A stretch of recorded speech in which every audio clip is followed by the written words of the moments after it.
जय श्री कृष्णा। तो आपने पूछा कि कलयुग की आयु कितनी है।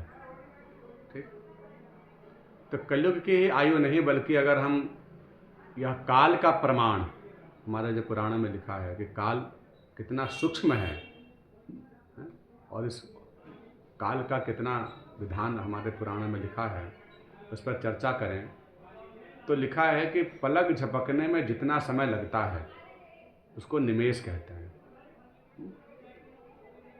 कमल पत्र को सुई से छेदने में जितना समय लगता है, क्षण मात्र जो भी, उसको लव कहते हैं, लव निमेष। और इसकी फिर काष्ठा होती है, फिर लघु होती है, फिर जाकर एक विकला होती है, फिर 60 विकला की एक कला होती है। माने अंग्रेज़ों के शासन काल में तो सेकंड है, उस सेकंड से भी देखिए कितना सूक्ष्म है ये, है? पहले तो निमेष, काष्ठा, लघु, फिर उसके पश्चात विकला, और 60 विकला का एक कला, और 60 कला का एक पल, और 60 पल का एक घटी। एक घटी बराबर 24 मिनट यहाँ पर आया, और एक पल बराबर 24 सेकंड। 24 सेकंड से पहले कितना था? विकला भी है 60, उससे पहले लव, निमेष, काष्ठा, लघु, ये सब भी है। माने सेकंड के भी लगभग 50-60 भाग जितना सूक्ष्म है इकाई हमारी, क्षण इतना सूक्ष्म है। फिर आगे चलें तो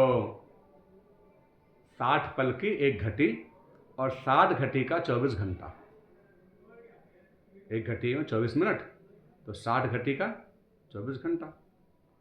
60 घटी में हमारे दिन रात पूरे आ जाते हैं। 2.5 घटी का 1 घंटा, और 1 घटी का 24 मिनट।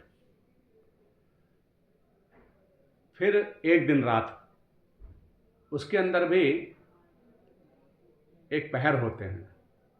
8 पहर बताए गए हैं, 4 पहर भी बताए गए हैं। 8 तिरिक 24, 3-3 घंटे का एक एक पहर होता है। मुहूर्त बताया गया है, मुहूर्त भी लगभग 3 घंटे का होता है। और बाकी मुहूर्त वो अलग विषय है कि किसका कौन सा मुहूर्त है। 15 दिन की एक तिथि होती है, 15 तिथियां का एक पक्ष होता है, और 2 पक्षों का एक महीना होता है। 2 महीनों की एक ऋतु हो, 2 महीनों की एक ऋतु होती है, 6 ऋतुएं होती हैं, और 6 ऋतुओं का एक वर्ष होता है। अब यहाँ से वर्ष के पश्चात आयु शुरू होती है, पहले सतयुग की। तो सतयुग की आयु लगभग 17,28,000 के लगभग सतयुग की आयु बताई गई।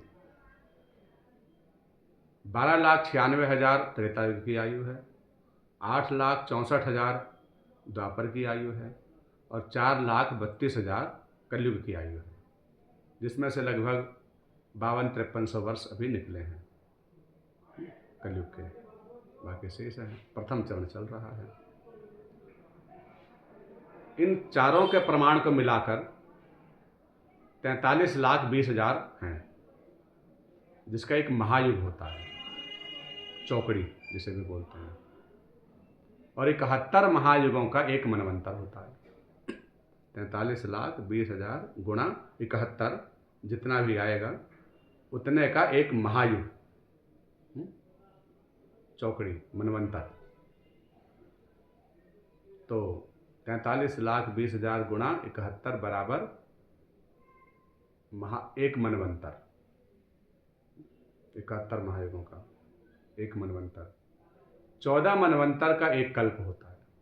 एक मनवंतर में एक इंद्र का चुनाव होता है, स्वर्गलोक में भी चुनाव हो जाता है, माने इंद्र बदल दिए जाते हैं। एक मनवंतर पर इंद्र जो है अपने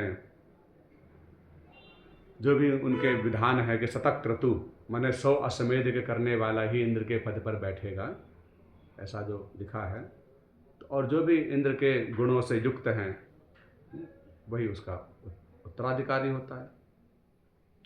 14 मनवंतर का एक कल्प होता है।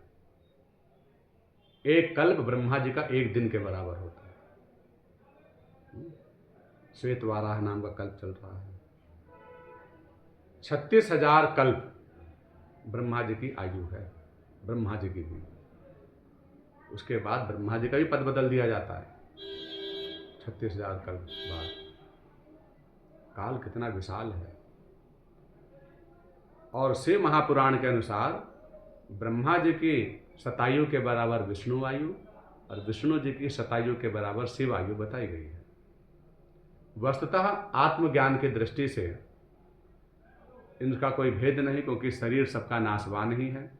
और लिखा हुआ भी है कि पाताल से लेकर ब्रह्मलोक पर्यंत, तृण से लेकर के जितना भी भौतिक सुधा सामग्री ब्रह्मांड में जो भी कुछ दिखाई दे रहा है, सब कुछ नाशवान है।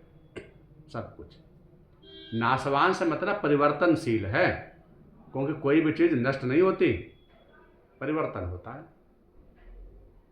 मिट्टी का मकान, मकान की मिट्टी,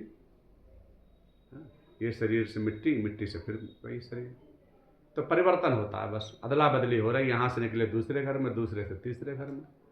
मरना किसी का नाम नहीं है, मिटना किसी का नाम नहीं है। सब चीज़ परिवर्तनशील है, घूम रहा है चक्र की तरह, है ना।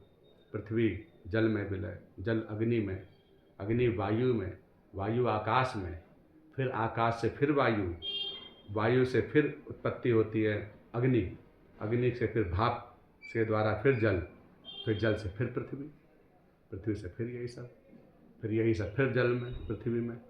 ऐसे ही आना और ऐसे ही जाना, जहाँ से जो आया वहीं जाएगा। सब ऐसे ही हो रहे हैं। बोलो कृष्ण भगवान की।